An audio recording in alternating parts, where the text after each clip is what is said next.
ইতিহাসের আয়নায় আপনাদের স্বাগতম।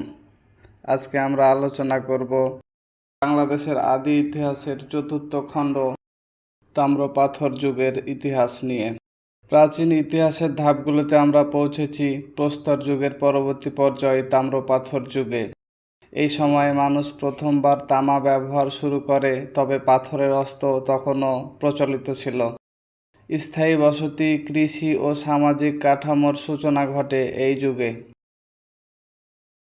বাংলাদেশের ভূখণ্ডে এই যুগ প্রায় খ্রিস্টপূর্ব 3000 থেকে 2000 অব্দ পর্যন্ত বিস্তৃত ছিল। গঙ্গা বরাই পথ অঞ্চলের সঙ্গে এই সময়ে লোকজনের বসতি, কৃষি ও মৎস্য আহরণ স্থিতিশীল হয়। পাহাড়পুর প্রাচীন গ্রাম ও মন্দির নিদর্শন, মহাস্থানগড় চিত্রাকর্ষক তাম্রপাথর নিদর্শন, পদ্মা মধুপুর তীরবর্তী ছোট স্থায়ী গ্রাম, এগুলো তাম্রপাথর যুগের নিদর্শন। এ সময় মানুষের জীবনযাত্রা খুবই বৈচিত্র্যময় ছিল। কাঁচা ইটের ঘর, গ্রামভিত্তিক সমাজ, কৃষি ও পশুপালন, গম, যব, জোয়ার চাষ, গরু ছাগল, ভেড়া পালন, খাদ্য ও রান্না, লাল মাটির পাত্র ও খোলা ব্যবহৃত হতো রান্নার জন্য। এই যুগে প্রথমবার তামা ব্যবহৃত হয়।